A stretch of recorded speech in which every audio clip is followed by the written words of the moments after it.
Sweetheart, sabi nito habang nakatalikod ako sa kanya. Huwag mo akong matawag-tawag na sweetheart, Dreho ha? Dahil walang tayo. Naiintindihan mo ba? Inis kong sabi. Bakit bang ilap mo sa akin? Tanong niya. Simple lang sagot ko, Dreho. Dahil hindi naman ako gaya ng mga babae mo na madali lang makuha. Hindi porket gwapo't mayaman ka na, ay lahat na ng babaeng nakapaligid sa'yo ay agad mong makukuha. Ibahin mo ko sa mga babaeng nakikilala mo. At wag mo akong ihahalin tulad sa kanila na kay dali lang makuha. Mahaba akong sabi. Kaya nga kita nagustuhan dahil naiiba ka sa kanila. Give me a chance, Kyril. Kung gusto mong ligawan kita, gagawin ko. Seryosong sabi nito. Napaisip akong bigla kung nagsasabi ba ito ng totoo o pinapaikot niya lang ako para makuha niya lang ang kanyang gusto. Naku naman, kailangan pa bang pag-usapan ng bagay na yan dito pa mismo sa loob ng banyo talaga? Reklamo ko. Bakit? May pinipili pa bang lugar para magsabi ng totoo? Kailan pa naging bawal magsabi ng totoo kung totoo naman ang nararamdaman ko sa'yo?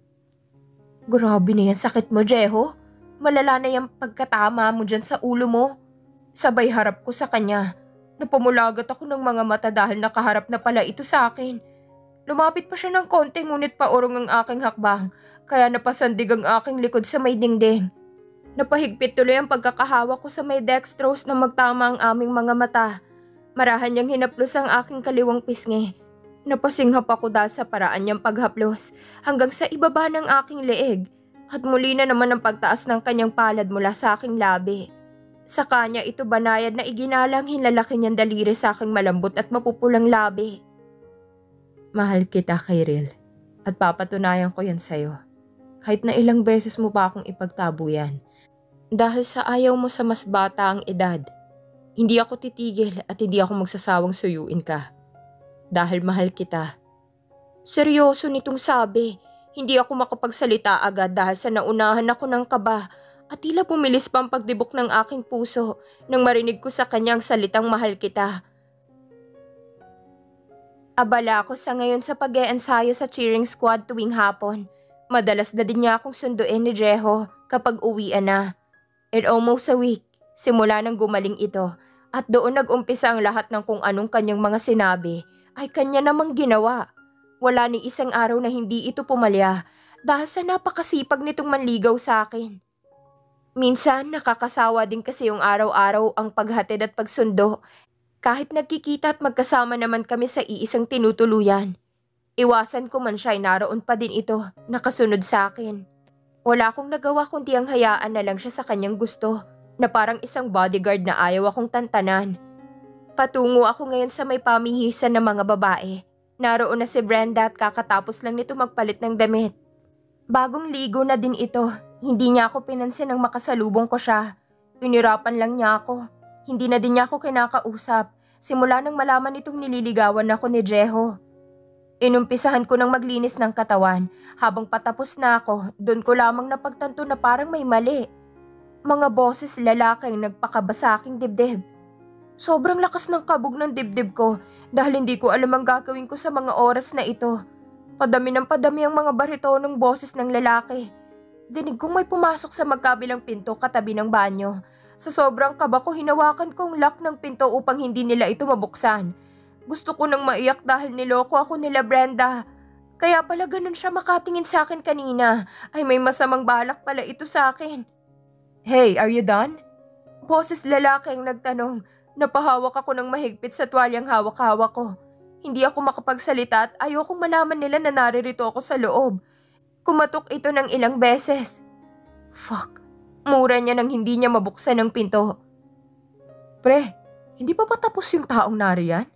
Tanong ng isa. Hindi ko alam kung may tao ba rito o wala. Dahil wala naman nagsasalita eh. Shit naman oh. Kanina pa ako atat na maligo. Kiyatin mo na lang kaya para makita mo kung may tao ba o wala. Sabi ng isang atat na gustong maligo. Napasinghal ako. Napaupo ako at sinandigan likod sa may pintuan. At nakayokong nanginginig ang buo kong katawan sa tindi ng takot. Nagaantay ako kung may sisilip ba pero wala eh. Manong, nariyan ka ba sa loob? Tanong ng bagong dating. Napatayo ako agad dahil boses yun ni Jeho. Iniba nitong pagtawag sa akin dahil puro kalalakihan ng mga narito sa loob. Magsasalita ka ba o hindi? Galit na sabi nito. Jeho, ako to. Mahinang sabi ko na may panginginig. Fuck, mura nito. What are you doing here? Open this door now. Utos nito, binuksan ko agad ang pinto at pumasok siya agad. Galit ang kanyang mga mata habang nagtititigan kaming pareho. Anong ginagawa mo dito? At bakit naririto ka sa CR ng mga lalaki? Galit niyang tanong. Hindi ko alam. Nauutal kong sagot dahil sa kabang nadarama. Asa na sila? Kinakabahang tanong ko. Umalis na silang lahat pagkadating ko. Napakunot ang aking noo sa sagot niya. Ano naman ang ginawa mo sa kanila? Tanong ko dahil hindi ako naniniwala sa kanyang sinabi dahil alam kong may ginawa ito. Pinalipad ko lang yung perang sasahurin mo, kaya magbihis ka na. Laglag ang aking panga sa sinabi niya. Heto, isuot mo. Inabutan niya ako ng damit niya at galit kong kinuha yon sa kamay niya. Bakit ito? Reklamo ko. Bumuntong hininga siya ng malalim. Gusto mo bang mabuking ha? Isusuot mo ba yan o akong magsusuot sa'yo? Pananakot nito. Dumoble ang aking kaba sa sinabi niya. Naglaban ang aming paningin. Hindi ko napansin na akmang hinawakan ng tuwalyang tumatakip sa aking katawan. Nagulat ako nang tanggalin ito at nahulog bigla ang tuwalyang nakatakip sa aking katawan. Akmang pupulutin ko na sana ang tuwalyang nahulog sa tiles nang bigla niya akong patayuin ulit. Napayakap ako sa kanyang malapad na dibdib. Don't try to hide your body, my sweetheart. Cause I saw it already. Sabi nito na may pangaakit. Talaga lang ha? Matigas kong sabi. Pati ba yung malagubat kong tinatago? Nakita mo na din? Sinisid mo? Fuck, ang bunganga mo, walang preno. Magbihis ka na nga lang.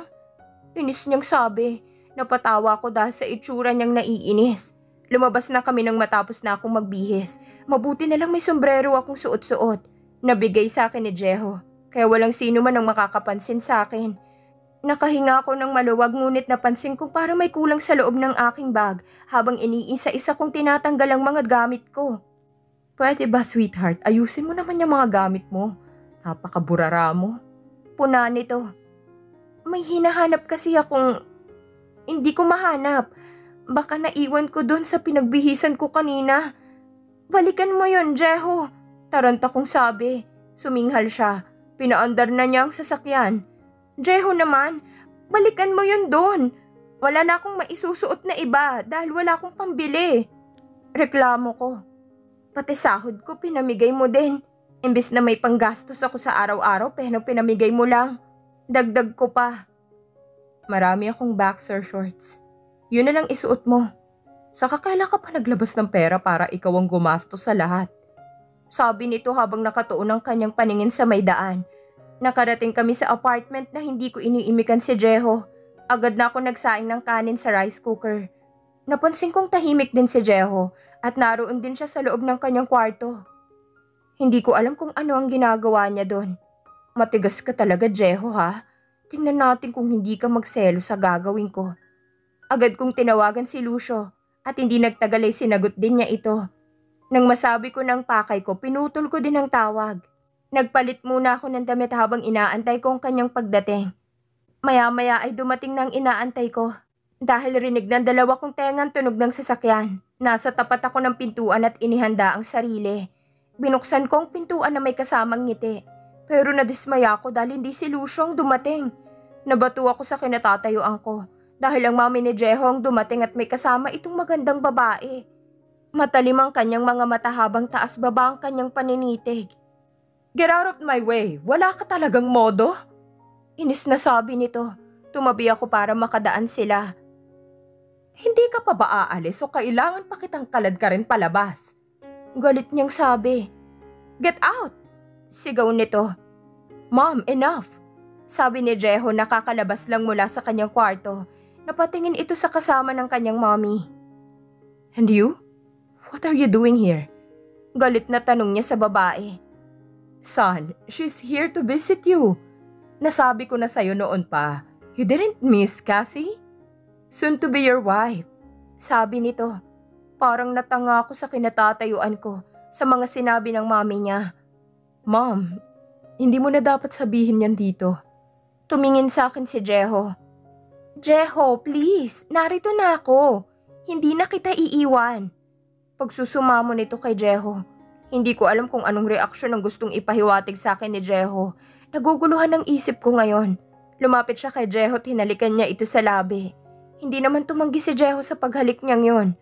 Nilihis ko ang aking paningin sa dalawang naghahalikan. Kita sa mga mata ng kanyang mami ang tuwa. Masakit sa aking dibdib na parang tinutusok ito ng karayom ng paulit-ulit. Hindi ko alam kung may nararamdaman na ba ako kay Jeho, pero habang tumatagal ang pagsasama namin ni Jeho, parang ganun na nga. I felt in love with him. Natigil ang kanilang ginagawa nang may kumatok sa pintuan. Akong nagbukas niyon dahil nasa malapit lang ako sa gawin ng pinto. "Lucio!" Bulalas ko nang mabungaran ko siya. "I'm sorry." Hinging paumanhin niya. "Late na ba ako?" Tanong nito nang hindi niya napapansin ang taong naririto dahil sa akin siya nakatingin. Hindi naman. Sa kantin na lang tayo kumain." Pag-aya ko. Hinawakan ko ang kanyang kamay at hinila ko na siya palabas ng apartment. Hindi ko na naisipang magpaalam pa kay Jeho dahil nasasaktan akong nakikita silang dalawa. At hindi ko alam kung anong ugnayan ng dalawa. "Pasalamat ka at dumating ako agad. Kung hindi baka nangingisay ka na sa selos doon." Sabi nito habang kumakain dito sa kantin. Ang sarap talaga ng luto ni Ante, no? Saad ko dahil ayokong pag-usapan ng bagay na yon. At baka mangisay lang ako sa tindi ng selos ko. Yung plano kong pagselosin si Jeho, ngunit ako naman ang naaapektuhan. "Ang layo naman ng sagot mo. Sang lupalop pa nakarating ang isip mo?" Sa kagubatan ko, walang paligoy-ligoy kong sagot. "Ha? Anong kagubatan mo?" Kunot noon niyang tanong. "Huwag mo na akong tanungin, dahil hindi mo makikita yon. Mga babae lang nakakakita nun at nakakaalam. Kumain ka na lang dyan." Sabay irap ko sa kanya habang siya'y iniisip na din ang bagay na yon. "Search ko na lang sa Google, baka sakaling alam ni Google ang sagot sa sinabi mo." Sabi nito. Napatayo ako bigla sa kinauupuan ko.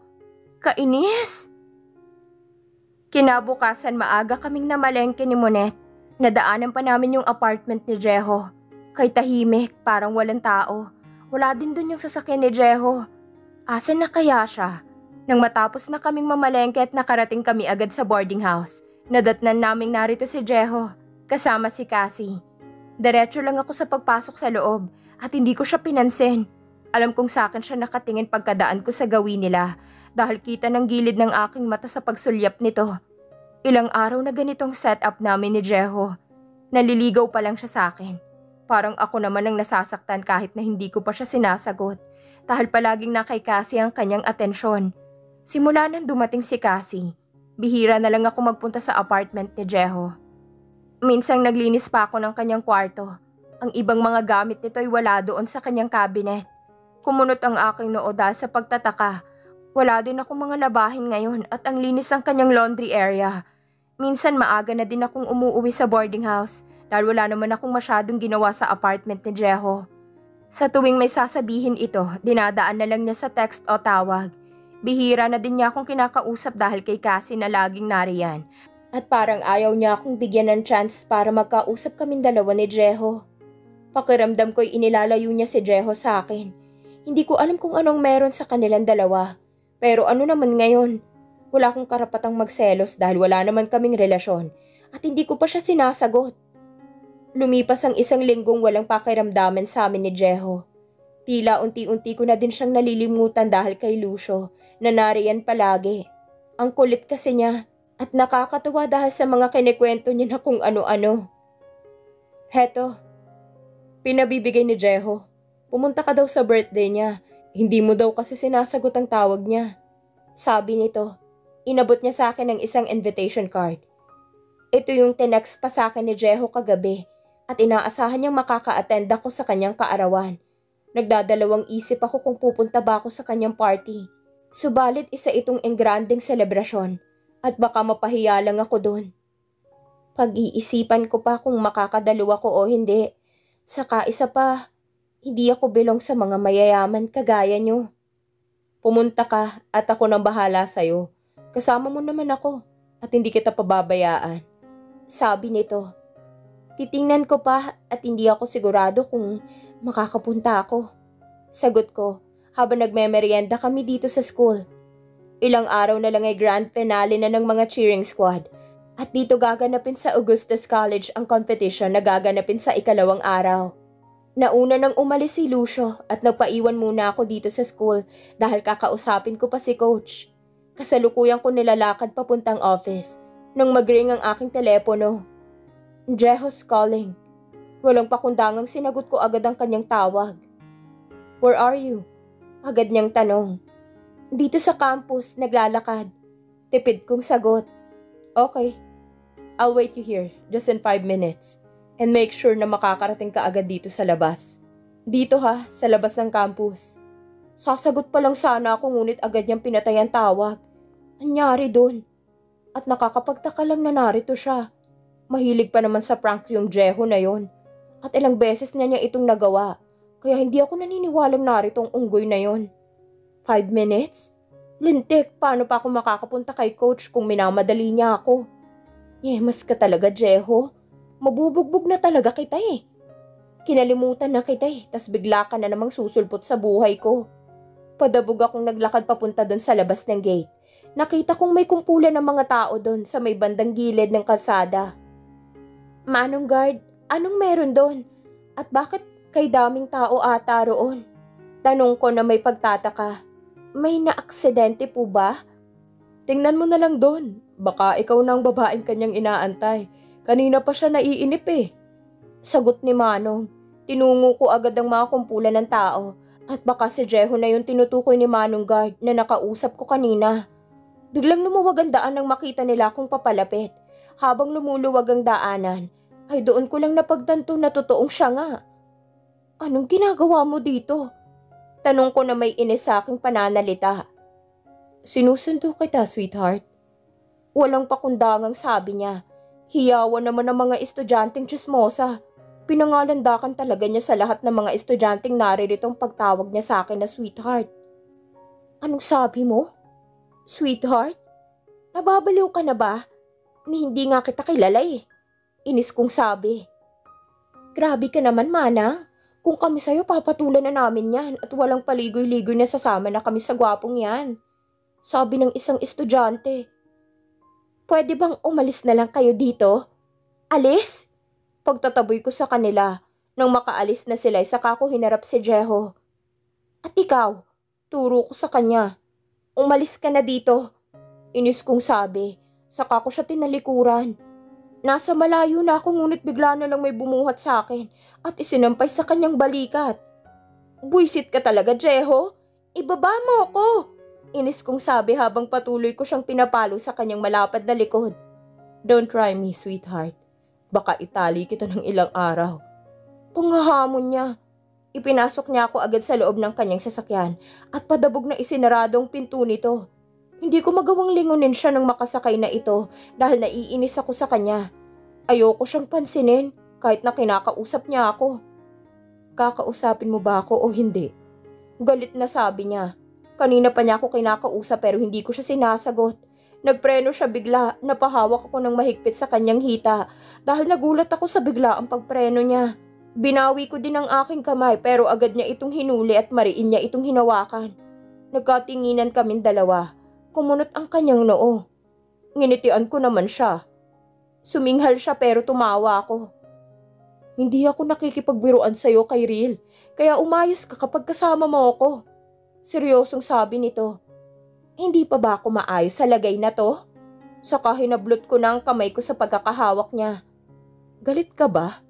Sorry kung ngayon lang ako nagpakita sa'yo. I mean, marami lang akong ginawa this past few days. Paliwanag nito. Hinarap ko siya at inis ko siyang tiningnan sa kanyang mga mata. Bakit ka nagsasorry, ha? May ginawa ka bang mali sa akin? Saka bakit? Wala naman tayo, Jeho eh. Walang tayo, kaya dapat layuan mo na ako at tigilan mo na ako. Sigaw ko. Hindi siya nakasagot. Kita ko sa kanyang mga mata na nag-uumpisa ng mangilid ang kanyang mga luha sa mga mata.